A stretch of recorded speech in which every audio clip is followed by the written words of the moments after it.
Como em todo o assunto, em especial os temas jurídicos, é necessário a gente fazer um corte, porque não conseguiríamos nunca esgotar o assunto direito eletrônico numa palestra, e essa não é a intenção. Vamos dar algumas pinceladas sobre o assunto, com algumas nuances civil também, e ao final vamos falar sobre os aspectos penais propriamente ditos. Na verdade, o enfoque é meramente penal. Essa palestra foi proferida recentemente numa faculdade para estudantes de direito e outras áreas, em especial de informática, e eu a intitulei isso de Lei Carolina Dickmann. Algum dos senhores conhece essa lei? A lei ficou bastante famosa porque a atriz teve sua intimidade revelada por algumas fotos comprometedoras, parece, não sei.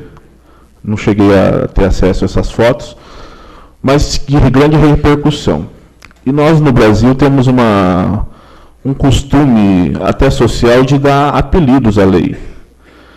Tem a Lei Maria da Penha, e assim como tantas outras, temos aí a lei que foi, até pela mídia, intitulada Lei Carolina Dickmann. Na ocasião, a Carolina Dickmann, famosa por suas atuações e também pela sua beleza, inclusive, ela teve alguns dados e foi até ameaçada, tem até alguns outros crimes aí, extorsão talvez, ameaçada de, caso não pagasse determinadas quantias, seria divulgado algumas fotos. O fato é que acabou sendo divulgado e, dada a repercussão que deu o caso, fez o legislativo se movimentar e atualizar alguns crimes, criar algumas figuras típicas para proteger o sigilo, basicamente, e a propriedade. Porque o conceito de propriedade ele é bastante amplo e vai, inclusive, a propriedade intelectual, a propriedade que também se diz digital. Porque o conceito de propriedade não está mais propriamente dito a um objeto físico. A propriedade hoje ela foi amplificado de sobremaneira. Temos a proteção tanto do sigilo como de toda a documentação que gira em torno desse patrimônio digital aí. Anteriormente, somente era protegida o sigilo se houvesse dano. Ou seja, imagine que uma pessoa invada a sua casa somente para olhar o que tem lá dentro e nada retira, nada subtrai da sua casa, da sua residência. Essa pessoa comete um ilícito? Claro que comete. Não é confortável para ninguém que alguém entre sem ser convidado, somente para olhar, e por isso fica. Assim eram os crimes anteriores. Por quê? Só configurava o crime a partir do dano. A mera invasão no computador era uma figura típica, que passou por alguns aspectos aí que a gente vai, inclusive, mencioná-los. Eu acabei esquecendo de falar isso no começo, mas cabe o lembrete. Qualquer intervenção, fiquem à vontade. A ideia é que a gente interaja e a minha intenção aqui não é exatamente sanar qualquer e todas as dúvidas. Talvez instigar a todos uma pesquisa. Então, fiquem à vontade, qualquer intervenção que julgarem necessária para fazê-la no momento que quiser. Aí vamos fazer uma breve análise sobre os crimes eletrônicos. Existe uma nomenclatura bastante comum nos crimes eletrônicos, que é crimes eletrônicos próprios e os impróprios. Crimes eletrônicos próprios, basicamente, são aqueles que têm tipificação específica, ou seja, a pessoa que utilizar, lembremos dos nossas aulas iniciais de direito penal, lembra que o professor contava para a gente que a tipicidade e a conduta devem ser tal qual uma luva, tem que encaixar perfeitamente.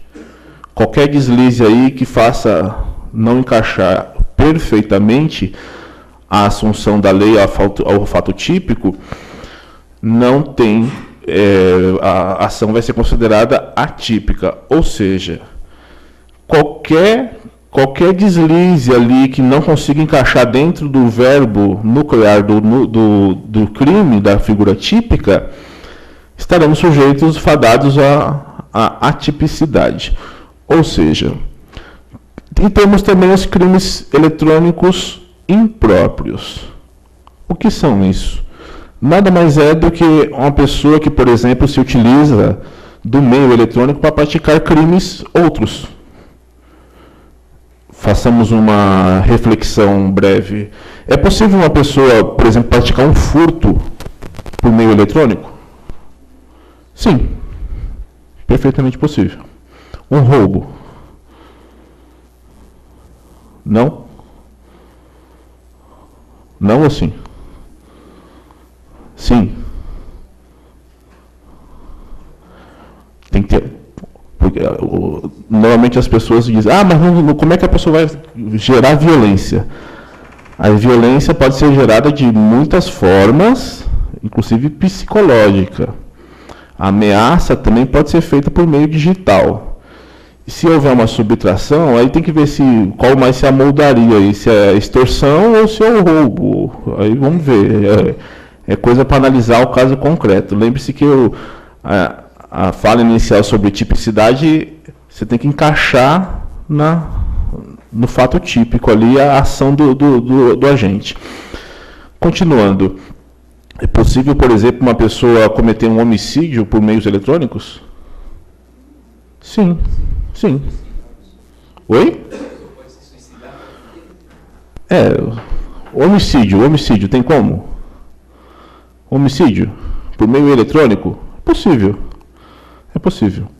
Imagine que um hacker, que é uma pessoa conhecida por habilidade eletrônica aí, na informática, tenha um desafeto que esteja internada num hospital, por exemplo, de alta complexidade, e que o hospital é tão desenvolvido que as receitas, por exemplo, são por meio eletrônico.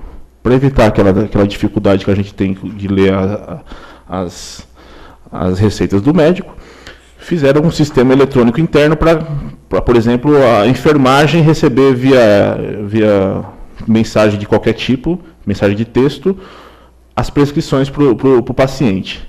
E ele simplesmente vai lá e muda uma prescrição por uma substância altamente tóxica para o caso, porque a diferença entre remédio e veneno, basicamente, é a dose, né?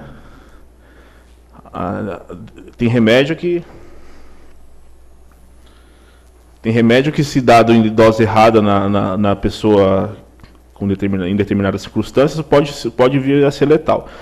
E ele faz essa ação com a intenção nítida de cometer um crime de homicídio, porque ele queria ver o fim do seu desafeto. Se a gente analisar simplesmente sobre o aspecto da ação, teríamos uma figura típica e diversa. Tem uma figura típica específica para esse tipo de caso, que é a inserção de dados falsos. Ele inseriu dados falsos em um sistema, seja ele público, seja ele privado. No entanto, outro aspecto que deve ser levado em consideração é o dolo. Não existe crime sem dolo. Então, se a figura dele, o dolo era matar, acredito que seria possível atribuir aí o cometimento de homicídio. No entanto, ele faz isso com a intenção não de matar, mas sim de inserir dados falsos, de praticar qualquer outra coisa. Aí tem que vir a análise do dolo, que aí fica mais complexo ainda, que eu acho que o direito eletrônico não tem como resolver algumas questões meramente humanas.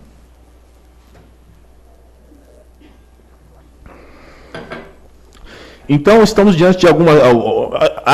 As formas de praticar crimes impropriamente eletrônicos são infindáveis. Fizemos algumas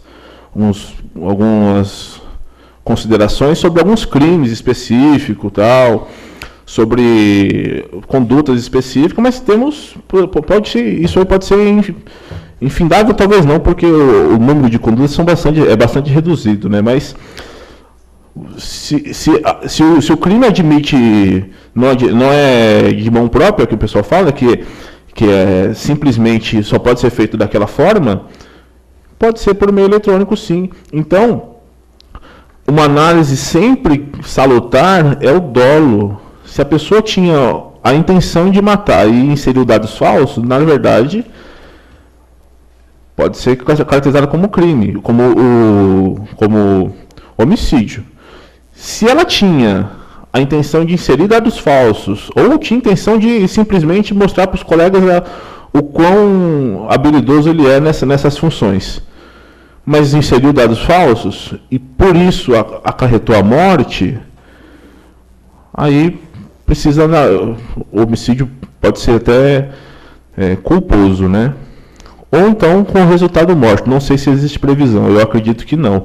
Porque dificilmente o legislador iria prever que a pessoa, ao inserir dados falsos, acarretaria um resultado morte, por exemplo. É bastante improvável.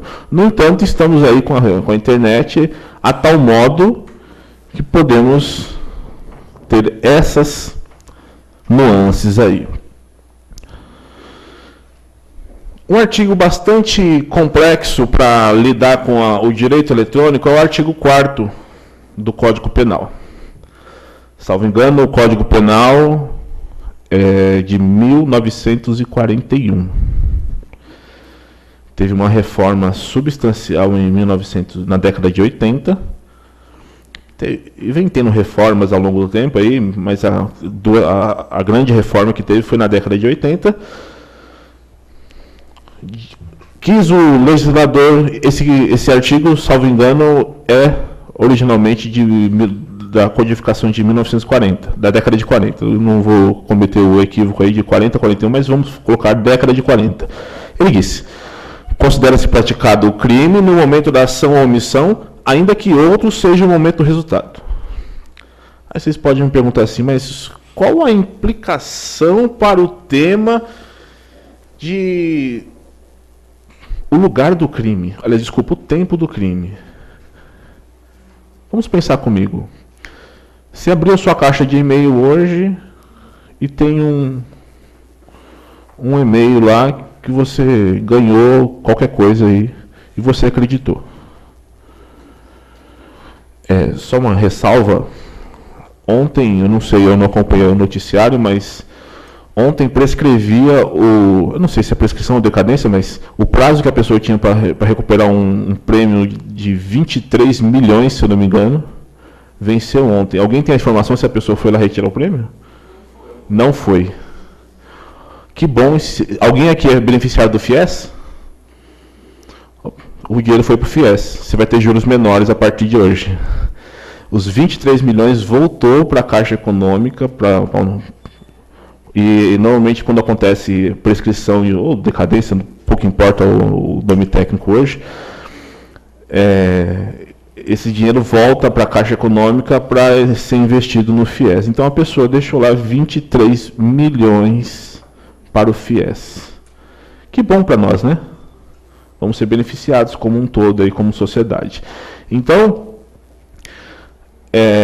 agora voltando, qual a implicação para a matéria discutida aqui hoje?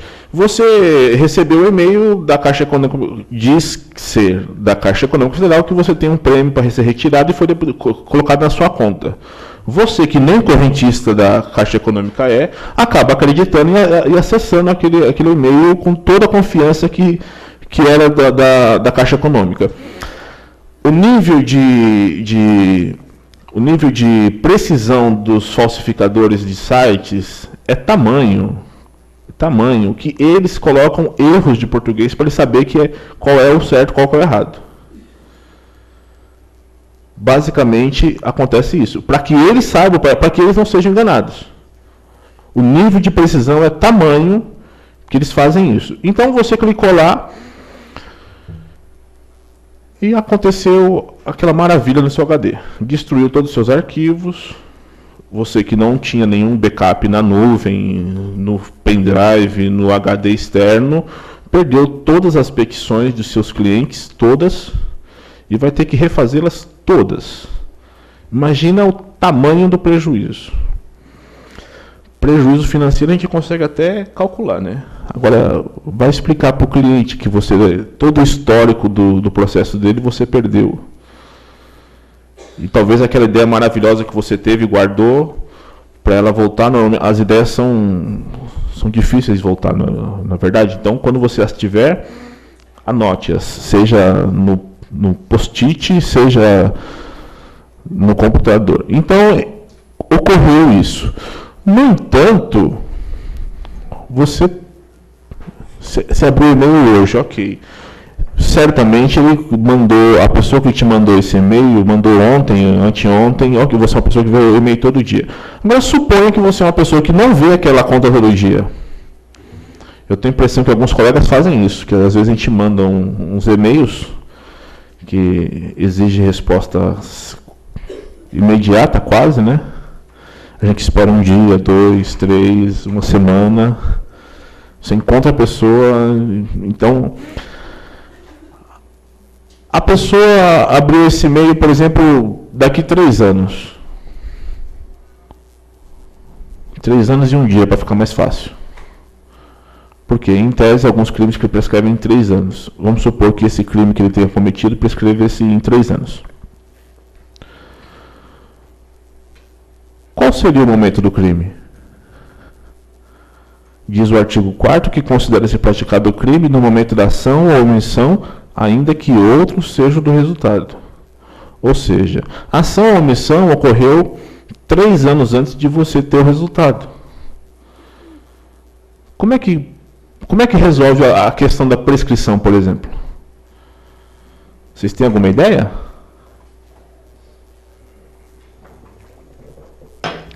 A nossa ânsia de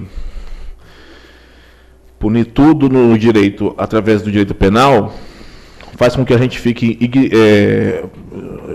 eu estou falando com uma plateia seleta, mas o imaginário popular fica bastante raivoso quando escuta esse tipo de notícia. O crime não vai ser investigado, não vai ser levado às últimas consequências, porque prescreveu. Como é que a gente vai resolver essa situação? Não pode, isso é a coisa mais fácil do mundo de acontecer. Ou estou errado? É a coisa mais fácil do mundo. A pessoa mandou uma injúria para você, ele cometeu a injúria, só que na injúria tem uma questão, porque o prazo começa a contar do dia do conhecimento, né? Então, o direito eletrônico, será que o legislador tinha como prever esse tipo de situação? Aí você fala, não, o crime aconteceu quando eu abri, porque o dano aconteceu quando eu abri o computador, quando eu cliquei lá para ver o meu bilhete premiado da Mega Sena, que a Caixa cuidadosamente depositou na minha conta para que evitasse a prescrição ou decadência aí, para que eu perdesse o prazo. Então são questões que a gente não consegue resolver. Eu não vislumbro, eu sou partidário do direito penal mínimo, não por escolha, mas por entender que a única solução que resta para quem analisar e entender a Constituição Federal. O direito penal, ou seja, a intervenção penal deve ser mínima, sempre resguardando o direito do indivíduo. Então, estamos aí diante de uma situação bastante complexa, que a codificação da década de 40 não consegue resolver. E quando a gente acha que, na verdade, o problema está na criação de novos crimes. Temos recentemente, a cada semana, né, o Fantástico divulga novas maneiras que o governo norte-americano fez de espionar, essa é a palavra mais correta, acho, espionar o governo brasileiro, inclusive a nossa presidenta. Mas deixa claro, inclusive, que quando que ele fez isso? Eu falo ele, mas entenda-se, o governo americano, né? Foi quando? Não foi a semana passada, o mês passado, pode ter sido há 2, 3 anos. É que, na verdade, isso vazou através daquele Snowden, né? Que começou a divulgar e criou até alguns incidentes diplomáticos aí, alguns até mais sérios, envolvendo o presidente da Bolívia, que foi proibido de passar num determinado local porque imaginavam que o rapaz estava lá nesse mesmo avião que estava o presidente. E aí? Supostamente ele cometeu algum determinado crime aí. Eu vou ficar com a resposta de um doutor nessa... me fugiu o nome dele, mas ele deu uma entrevista ao Canal Livre umas 2 semanas atrás. Ao ser perguntado pelo jornalista Mitri, esse é um incidente diplomático, ele cometeu um crime e tal. Aí ele olhou para o Mitri e falou assim: e o que a gente vai fazer com os Estados Unidos que está nos espionando?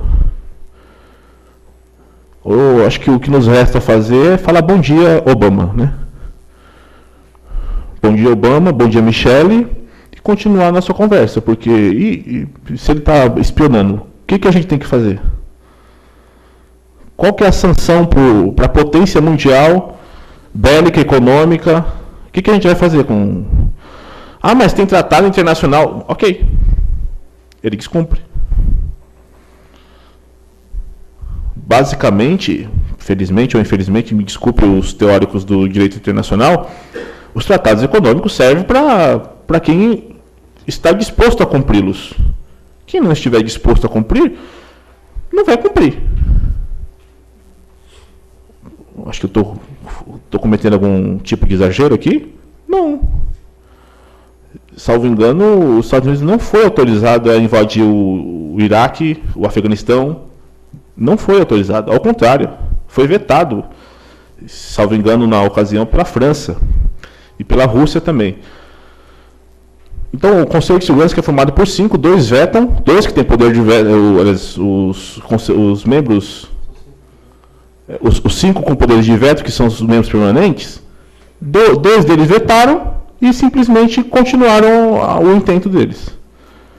Então, não tem muito o que espernear. Teoricamente até teria, mas na prática, convenhamos, né? Então, um dos problemas aqui, por isso que eu falei que é o aspectos penais, um dos problemas que a gente verifica aqui no direito penal é a falta de... Eu não sei se teria solução, a intenção aqui não é criar solução. Longe disso. Existe um grupo de estudos na PUC de São Paulo que até estudam, tentam viabilizar soluções para o novo Código Penal, para incluir os crimes digitais, mas a inclusão de crimes digitais barraria, por exemplo, num problema como esse. Porque vai ter dano. A pessoa foi invadida, teve seu computador. Mas a ação, às vezes, pode ser diferente. Um outro problema que a gente pode verificar é nesse aqui, ó.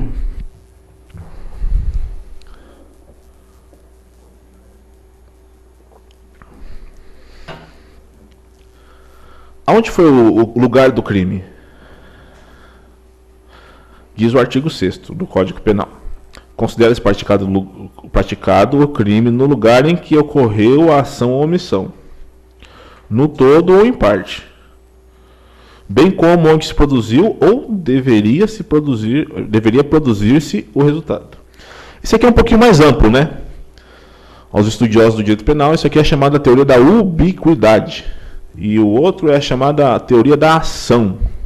Me perdoe se eu errei os nomes aí, mas eu, salvo engano, é exatamente isso. Ubiquidade por quê? O lugar, tanto faz, seja nos Estados Unidos, seja aqui, produziu o resultado. Por exemplo, o crime, vamos supor que quem comandou toda a ação de espionagem foi o Obama. Vamos supor, só para a gente ter um nome. O Obama cometeu um crime. Ele invadiu, ele interceptou telefonemas, e-mails. Lembre-se que a interceptação telefônica ela é ampla, né? É a interceptação de comunicação telefônica e tudo. Até, inclusive, o bate-papo do Facebook pode ser incluído nisso aí.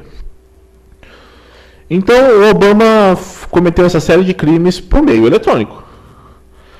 Aonde ele vai ter que ser processado?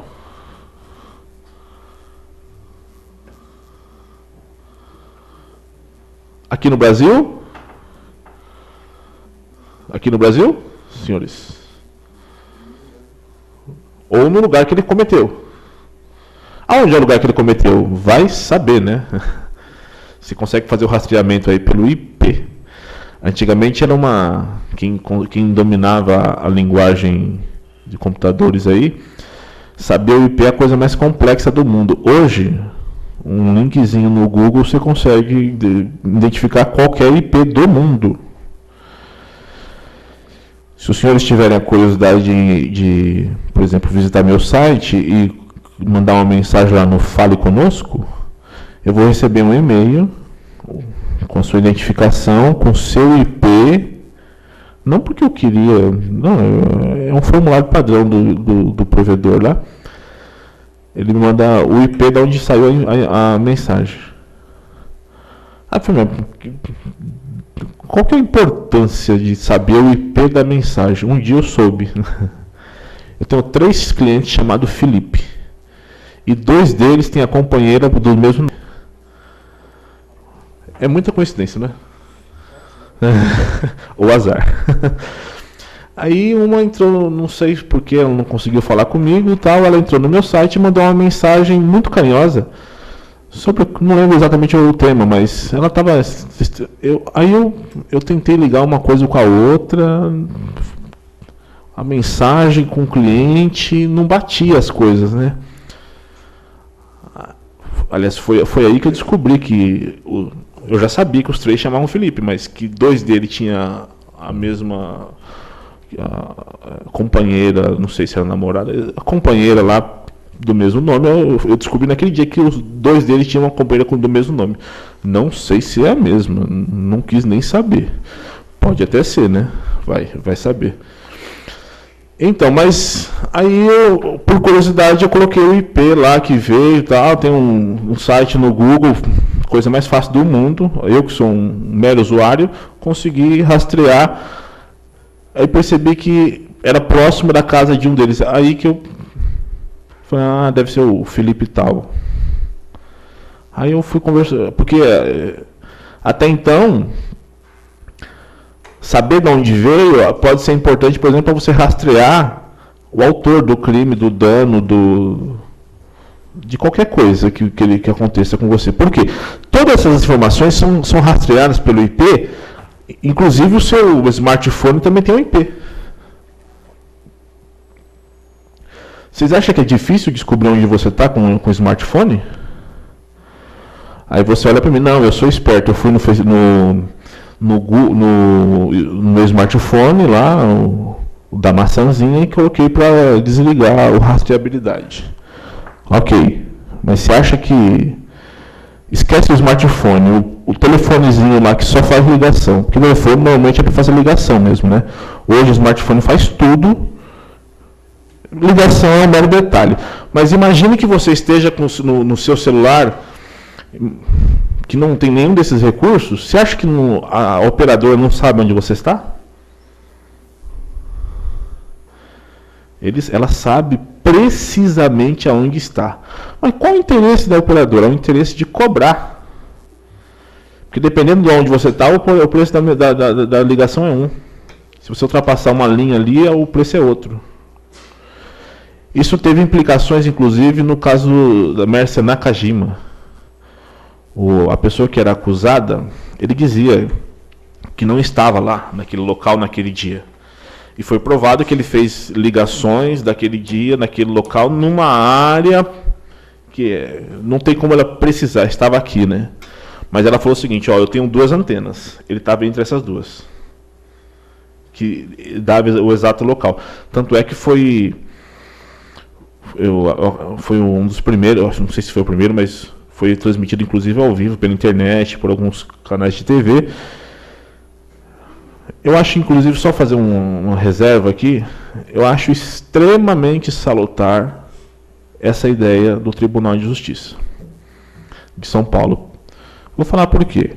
Ora, os atos não são públicos? Quiçá um plenário do Tribunal de Júri. Esse teria que ser aberto no sentido amplo, né? Aí, não, mas eu preciso resguardar os jurados.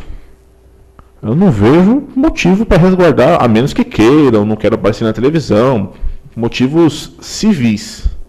Porque o direito à imagem é algo que, inclusive, recentemente assinei uma autorização aí para autorizar a gravação da palestra.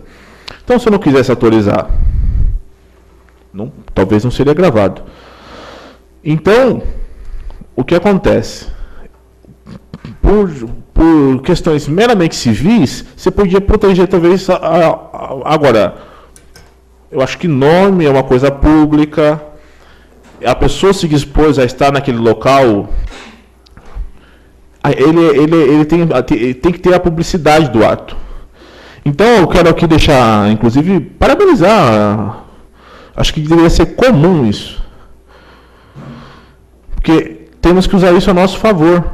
Se estamos falando de problemas, também temos que falar de soluções. Recentemente, digo, alguns anos atrás, tivemos algumas audiências que foi feita por videoconferência. Alguém já viu como é que funciona a audiência por videoconferência? Alguém já teve a oportunidade? É algo intrigante. Porque do mesmo jeito que você tem os direitos do preso, por exemplo, de estar presente ao julgamento,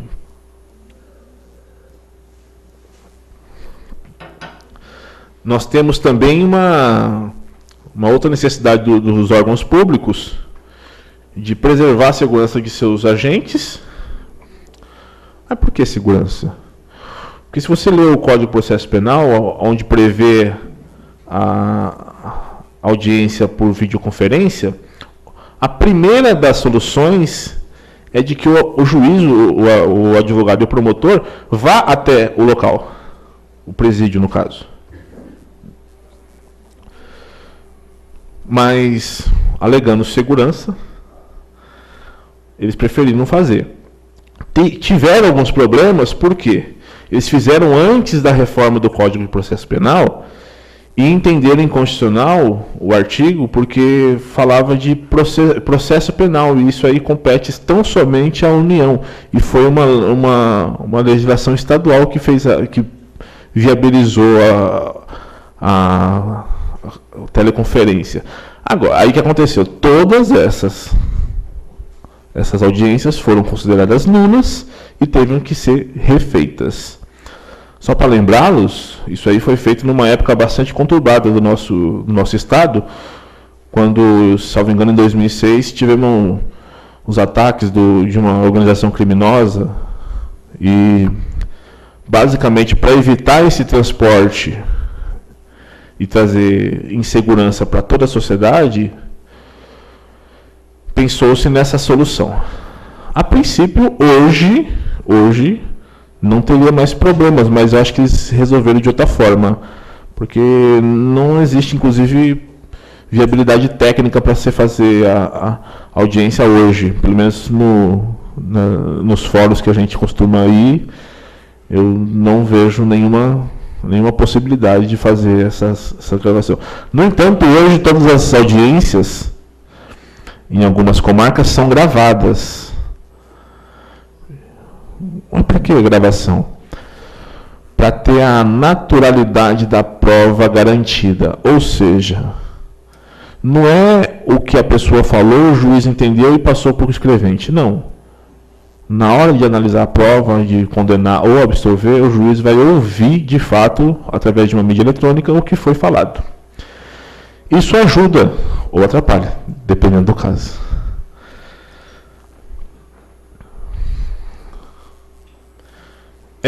Antes de falar de competência,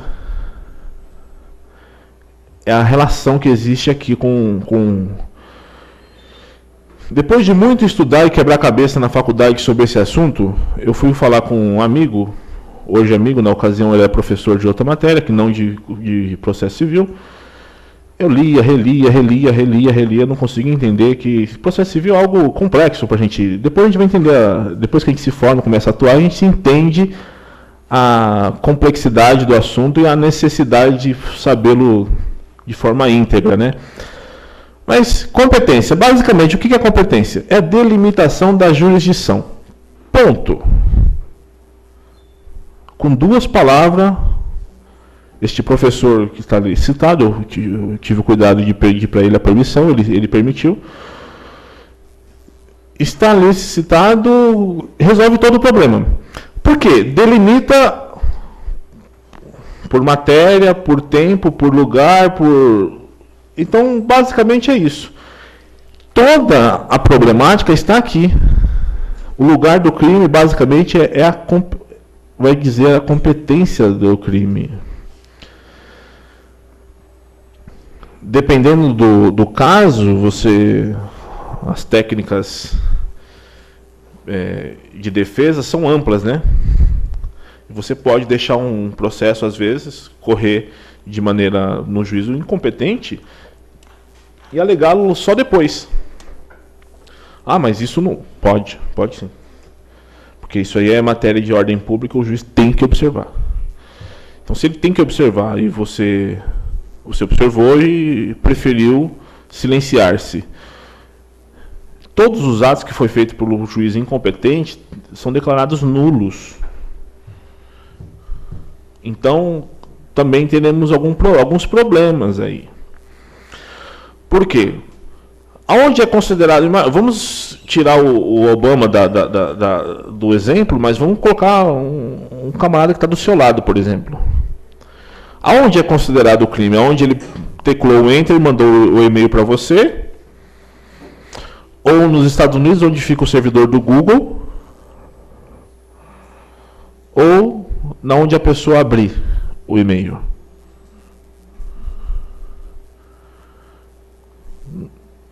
Porque se você rastrear todo o IP, você vai perceber que primeiro manda para um servidor, que manda para outro servidor do e-mail dele, que vai para a caixa de e-mail dele. Esse é o rastreamento possível. Aonde cometeu esse crime? É fácil você resolver com o artigo 6, porque pode ser em qualquer dos lugares. Ok? Qual você vai achar que é melhor?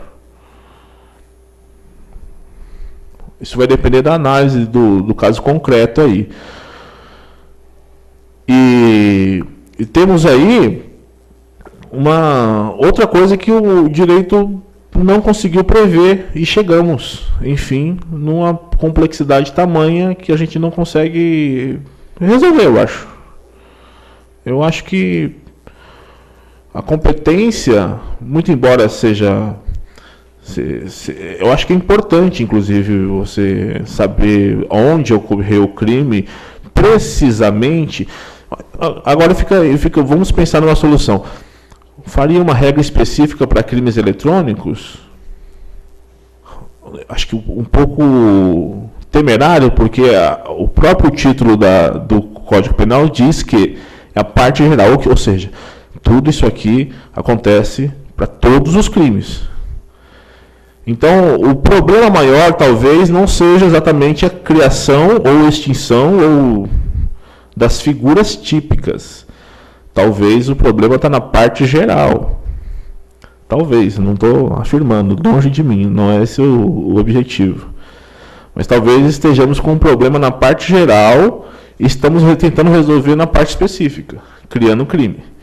A gente pode criar crimes que sejam completamente inócuos. Eu estou com alguns artigos da lei que eu citei, que é a Carolina Dickmann. Vocês vão perceber que corre um sério risco de se tornar inócuo mesmo. Ok?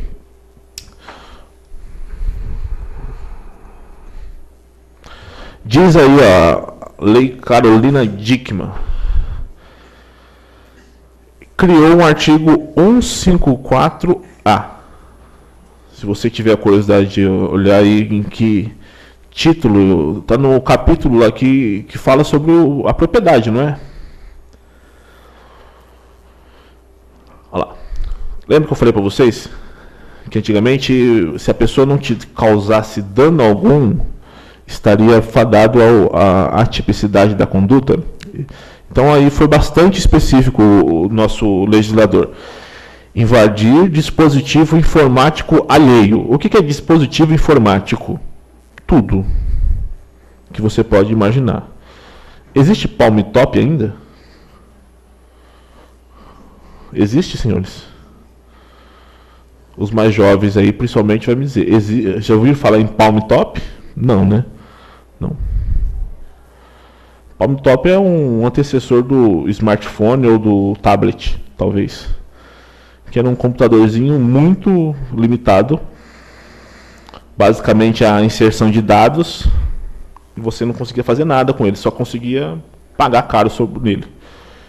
Então, o que é um dispositivo informático alheio? O smartphone, por exemplo, o tablet, o computador, o notebook e aí vai. Agora, senhores, alguns hackers conseguem invadir o site da Casa Branca, conseguem invadir o site do Ministério da Fazenda, do INSS, da Caixa Econômica. Imagina o que eles podem fazer com os nossos tablets, com os nossos notebooks. Então, algo para se pensar aí, né? Olha lá, invadir dispositivo informático alheio, conectado ou não à rede de computadores, mediante violação indevida de mecanismo de segurança e com o fim de obter... Eu vou só fazer um ressalvo aqui. Violação indevida de mecanismo de segurança. Quando você clica atualizar o seu antivírus, você não está dando uma permissão? Você está dando uma permissão, não está? Então, se o seu computador for infectado pelo antivírus, estaria enquadrado aqui no crime? A princípio não, né? Porque você deu autorização. Não aparece aquela mensagem chata lá, você precisa atualizar, eu preciso, ok. Você clica em atualizar, você permitiu. Ele não está invadindo. Mas vamos lá. Com o fim de obter, adulterar ou destruir dados ou informações sem autorização expressa ou tácita. Lembra do que é autorização tácita, senhores? Autorização tácita nada mais é do que o comportamento inequívoco de demonstração da vontade de, no caso aqui, de deixar fazer o que você violar essas informações. Então vamos lá, continuando. expressa ou tácita do titular do dispositivo ou instalar vulnerabilidades para obter vantagem ilícita. Eu posso instalar vulnerabilidades para obter vantagem ilícita? Posso? Se eu, por exemplo, vamos imaginar uma vantagem ilícita aqui. Eu estou sendo acusado de determinado crime e eu faço essa violação para conseguir uma prova que me inocente, por exemplo. Seria uma vantagem ilícita? Não? Talvez, né? Lembre-se que para a defesa pode quase tudo. Quase tudo. No direito penal, a ampla defesa é garantida. Então, se você conseguir, através de meio ilícito, uma prova que sua defesa, será que pode? Olha, bastante complexo, né? Porque você está cometendo uma injustiça para fazer uma justiça, não é assim? Ah, mas ele cometeu através... aí os defensores da fruto da árvore envenenada vão falar, não, mas a prova já nasceu envenenada, não tem como você solucioná-la. Lembre-se que entre a lei e a justiça, prefiro a justiça. Se não pode servir, talvez, para incriminar alguém. Isso certamente, isso aí não há dúvidas. Agora, para a defesa da pessoa, olha... Lembre-se que a ampla defesa compreende a autodefesa, a defesa técnica em juízo também. Ou seja, uma complementa a outra, não existe substituição sobre a posição. Mas se houver conflito entre a defesa técnica e a defesa pessoal, vai prevalecer a defesa técnica. No entanto, mas uma não anula a outra. Somente em casos específicos de conflito. Por exemplo, a pessoa não interpõe o recurso e o advogado interpõe. Prevalece a do advogado. Porque às vezes a pessoa não sabe as consequências de não interpor um recurso. Então, se a pessoa fizer tudo isso aí, pena, detenção de 3 meses a 1 ano. E multa. Quem está antenado aí com as atualidades do direito penal vai perceber que um crime desse prescreve em quanto tempo? Alguém falou 3 anos aí? 3 anos. Antigamente, se eu não me engano, até se fosse menor que 1, prescrevia em 1 ano. Aí teve uma mudança que aumentou um pouquinho esse tempo de prescrição. Lembre-se que é um tempo bastante razoável para a pessoa, por exemplo, ficar livre aí dependendo daquela situação do tempo do crime. Ok?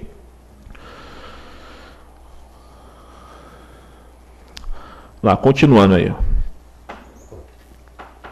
Na mesma pena incorre quem produz, oferece, distribui, vende ou difunde. No caso que a gente está comentando, que deu ensejo ao nome da lei, a mim parece que ela deixou um computador para formatar. E como ela imaginava que tinha perdido todos os arquivos, ela não teve a mínima preocupação de salvaguardar alguns dados. A pessoa que fez a manutenção pegou algumas fotos e entregou na mão de algumas pessoas. Aí o camarada falou assim, ok, eu não invadi, não coloquei mecanismo de vulnerabilidade, eu não queria ter nada, não queria nada disso. No entanto, você cometeu aí, você ofereceu, distribuiu, vendeu ou difundiu, porque às vezes a pessoa quer fazer isso só por mero prazer, né? Por mero contentamento pessoal. E difundir o dispositivo ou programa que o computador com o intuito de permitir a prática da conduta definida no caput. Acho que aqui o caput significa um 54A lá, né? Aí vem um aumento de pena, que vai de 1/6 a 1/3 se a invasão resulta prejuízo econômico. Lembra no início eu falei que antigamente se a pessoa simplesmente invadisse, não tinha crime. Agora, se da invasão resultasse prejuízo econômico, tinha um crime aí patrimonial. Agora, se você simplesmente invade, porque, só voltando aqui um pouquinho, invadir dispositivo alheio conectado ou não à rede de computadores mediante violação indevida de mecanismos de segurança com o fim de obter, adulterar ou destruir dados ou informações sem autorização expressa ou tácita. Ou instalar dispositivo de vulnerabilidade. Não tem aqui o prejuízo econômico, não é requisito. O prejuízo econômico nada mais é do que um aumento de pena lá. Que aumenta-se de 1/6 a 1/3, vai depender. Agora,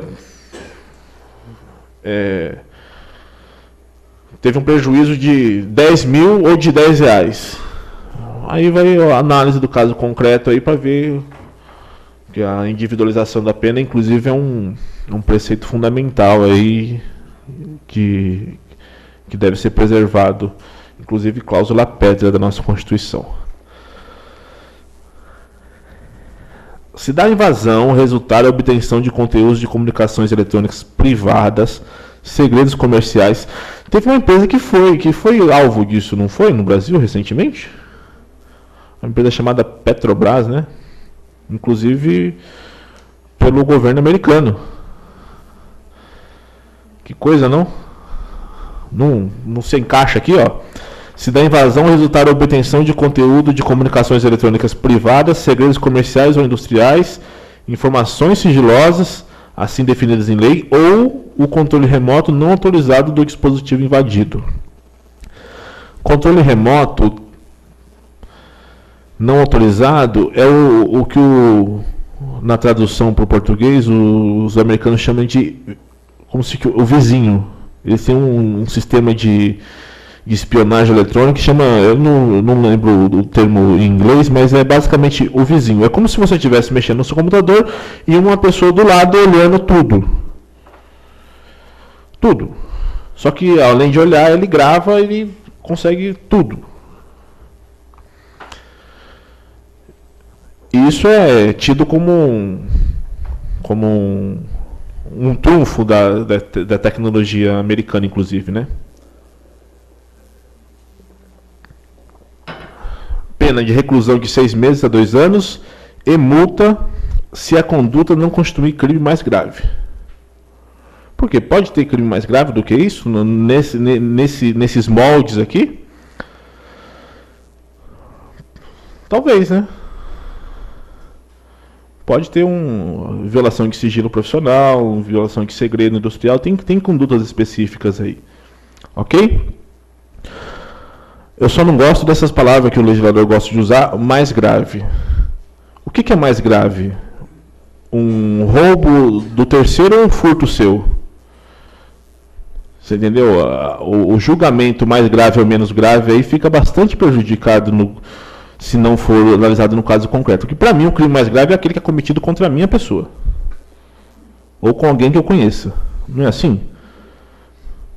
Ah, mas foi ele que foi furtado. Ah, ok. Furto não é grave, não é. Agora pergunta para ele se não foi grave. Ah, foi ele que teve violado, mas não teve divulgado. Ah, pergunta para a pessoa que sofreu o quanto é grave ser violado a sua intimidade, o seu computador, sabe?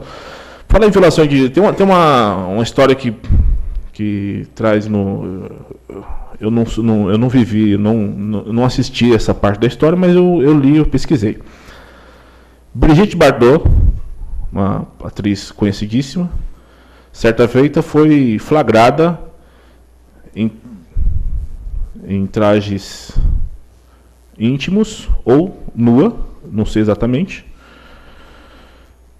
por um fotógrafo chamado, que ficou pendurado numa árvore por horas a fio para fotografar Brigitte Bardot em determinadas situações.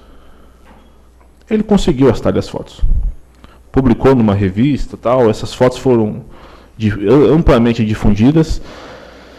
Aí ela entrou com uma ação contra ele, tal, contra o fotógrafo, tal, contra quem divulgou, tal, porque está violando a minha imagem, está violando o meu sigilo, minha intimidade. o juiz achou uma solução que juridicamente a gente chama de salomônica, com referência a Salomão, que ao decidir sobre de quem era um filho de duas mulheres que pleiteava porque o outro filho morreu, ele resolve pedir para que as duas corte ao meio e cada um fique com uma parte. E, imediatamente a mãe verdadeira do filho intervém e fala, não, que fique o filho com ela. A outra fala o seguinte, não, pode cortar. Aí ele acha a decisão justa, porque a mãe, mesmo que não esteja com ele, prefere que o filho viva. Eis a decisão, claro, bastante resumida, bastante singela, né, aqui, até pelo objetivo. Analisou-se o seguinte contexto. Brigitte Bardot conseguiu bastante notoriedade, bastante divulgação na mídia através dessas fotos. E auferiu muito lucro através disso. E é uma pessoa pública. Diz em sua sentença o juiz o seguinte: o mundo não conheceria Brigitte Bardot se não fosse esse senhor que violou o tal do sigilo, o tal da intimidade. No entanto, através dele ficamos conhecendo as curvas dela, né? Palavras do juiz. Então, ele não condenou em nada, até pelo proveito que ela teve da divulgação dessas fotos. Pode causar estranheza para nós, que não trabalhamos, pelo menos eu, né, com divulgação na mídia. Mas qualquer aparição é milimetricamente ponderada pelos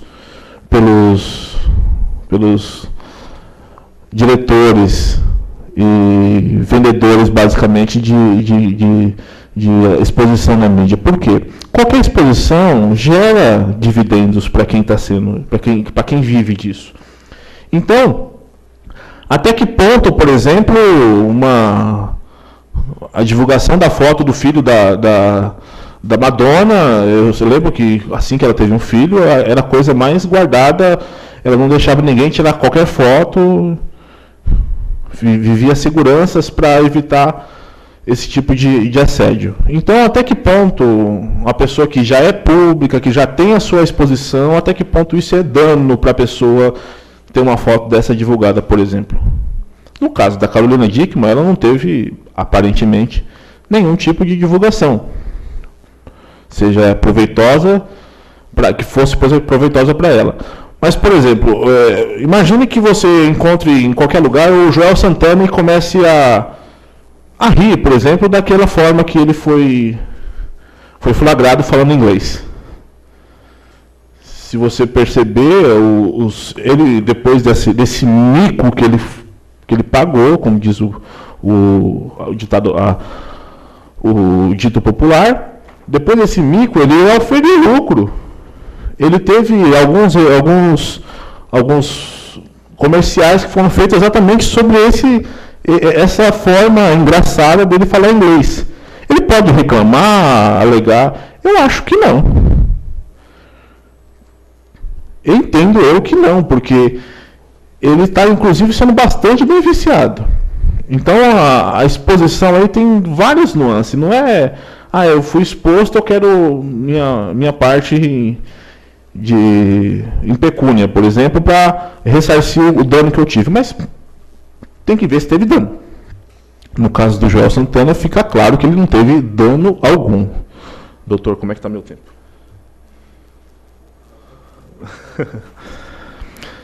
Então, o parágrafo 3º aí tem uma nuance aí que pode remeter inclusive a outros crimes, tá?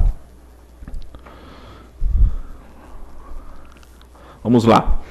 Na hipótese do parágrafo 3º, aumenta-se a pena de 2/3, de 1 a 2/3, se houver divulgação, comercialização ou transmissão a terceiro a qualquer título dos dados ou informações obtidos. Ok. Mas é contraditório. De fato. Lembre-se que estamos falando de duas áreas diferentes. O dano penal pode não ser um dano civil. nesse caso? A pessoa pode ver, independente do viés financeiro ou não, tem a figura típica. Então está se assemelhando aí a um crime que não precisa de resultado, aquele de mera conduta. Não é isso? Crime que não precisa... Porque, em regra, o crime tem que ter resultado. Em regra. Mas tem os crimes de mera conduta, que não precisa ter resultado. Apenas o fazimento da conduta, por si só, considera crime. Aí, parágrafo 5º, aumenta-se a pena de 1/3 à metade se o crime for praticado contra o presidente da República, os chefes do Executivo e do Legislativo. Diz aqui que é só os presidentes, tá? Não fere, por exemplo, se o deputado, por exemplo, não seria enquadrado. Somente o presidente da Câmara e o do Senado e das Assembleias Legislativas. Ok, senhores? Ação penal. Isso também é de suma importância. Por quê? No crime do artigo 154-A, somente se procede mediante representação. Se no prazo de 6 meses a partir do conhecimento da conduta, você não exerceu o seu direito de representar o seu interesse de ver aquela pessoa processada, você perdeu o prazo. Aí também é uma discussão que também não é o objetivo aqui, se preclui o prazo ou se decai. Então, o fato é, se em 6 meses, a partir do conhecimento, você tomou ciência da conduta, não exerceu o direito de chegar e demonstrar sua vontade de ver aquela pessoa essa pessoa vai alegar uma decadência ou prescrição do direito de ação. Aqui, na verdade, é prescrição, né? Perdão. Então, volta novamente aquelas primeiras reflexões que a gente fez sobre a parte geral do Código Penal.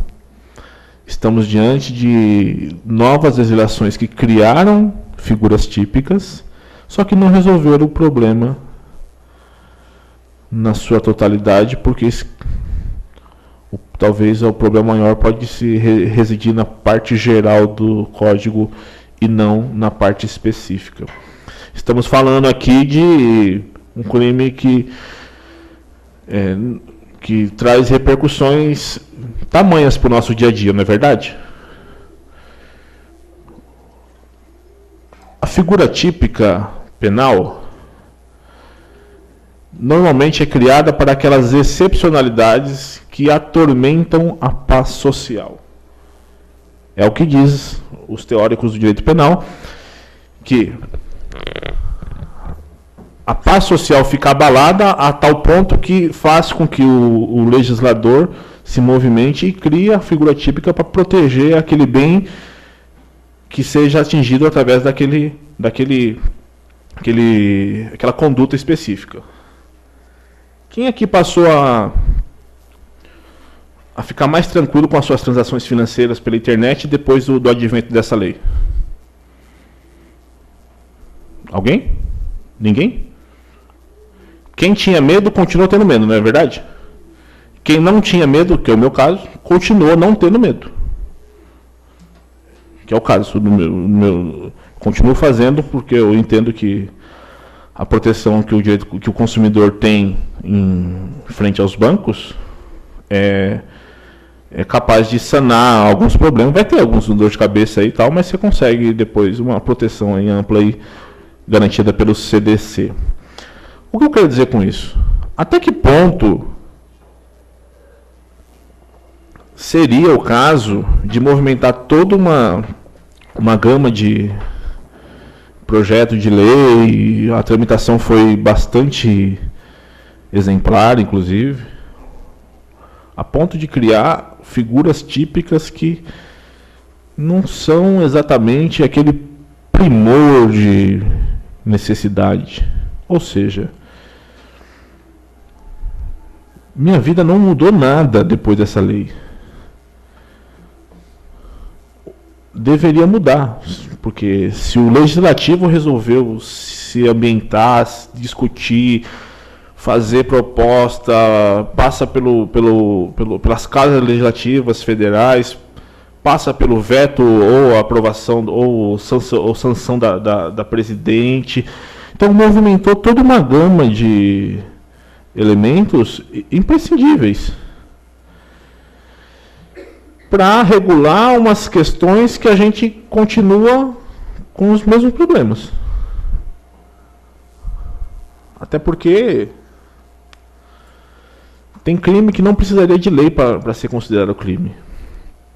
Ou seja, a população em si, aquela conduta traz uma repulsa. E tem crimes que só é considerado crime porque a lei o diz. Estamos diante de um país que, por exemplo, o jogo do bicho é quase institucionalizado. Qualquer esquina da periferia, ou do centro, ou dos... O que diminui talvez é a incidência desta prática, mas é divulgado. Tem rádio que divulga o resultado do jogo do bicho. Então, até que ponto essas condutas são tão graves assim a ponto de movimentar toda uma máquina estatal capaz de criar condutas que talvez não tenham tamanha importância assim. Essa é uma crítica que eu faço.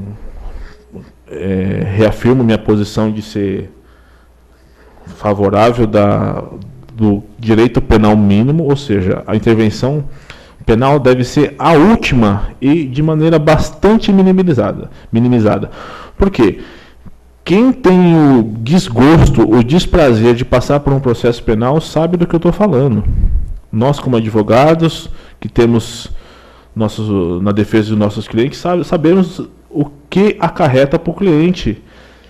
É como se fosse uma tatuagem eterna na pessoa. Porque eu já vi cliente ser majorado a pena por uma contravenção penal que ele teria cometido em 1988. Eu nem sabia que aquilo era contravenção penal, que é dirigir aeronave sem a devida permissão. Então, ele em 2008 ele foi condenado e teve sua pena majorada por maus antecedentes. Porque em 1988, 87, não lembro exatamente, eu sei que era década de 80, ele cometeu essa figura típica aí, contravenção penal. Senhores, agora vem uma coisa séria e eu acho que aqui vale o aplauso. Interrupção ou perturbação de serviço telegráfico, telefônico, informático, telemático ou de informação de utilidade pública. A pessoa interferiu, por exemplo, nos nossos e-mails, eu não conseguia acessar o Facebook, porque a pessoa interferiu. Tem gente que é viciado em Facebook aí, tem gente que usa como ferramenta de trabalho. O Facebook hoje é algo corriqueiro. Então lá, 266. Incorre na mesma pena quem interrompe serviço telemático. Só para fazer um ressalva, o 266, salvo engano, o título aqui, o capítulo, fala sobre a pessoa que interrompe serviço de comunicação de outra maneira que não seja a digital, tá? Incorre na mesma pena quem interrompe serviço telemático ou de informação de utilidade pública ou impede ou dificulta o restabelecimento. Aplique só as penas em dobro se é cometido por ocasião de calamidade pública. Infelizmente, estamos passando por alguns momentos de calamidade pública. Sempre que se aproxima aí a época de chuva em nosso país, alguns estados, algumas cidades são bastante castigadas aí, e a pessoa que cometer isso nesse tipo de situação vai ter aumentado aí sua pena. E criou também a falsificação de documento particular, que é o cartão de crédito. Olha só, para fins do disposto no caput, que é a falsificação de documento público ou particular, equipara-se a documento particular o cartão de crédito ou débito. Não era equiparado. A pessoa que falsificasse cartão de crédito ou débito talvez correria o risco aí de cair numa, ou se enquadrar em outro crime, ou então em falsificação não entraria. Ok?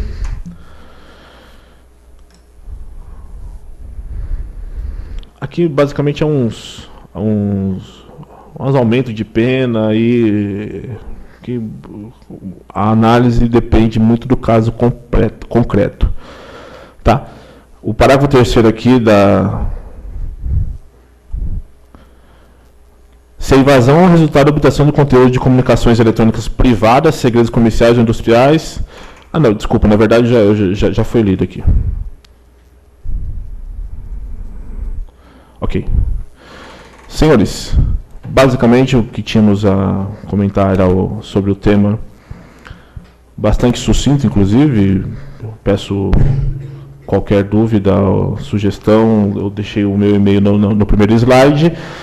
Que queira se aprofundar pelas discussões, eu participo de um grupo de estudos da PUC de São Paulo, que atende pelo nome de GEDAIS, que é uma sigla, antes que pense em qualquer outro nome aí, é uma sigla. É Grupo de Estudo em Direito, Informação e Sistemas. O que a gente pretende com isso? Achar um ponto de contato entre todas essas áreas.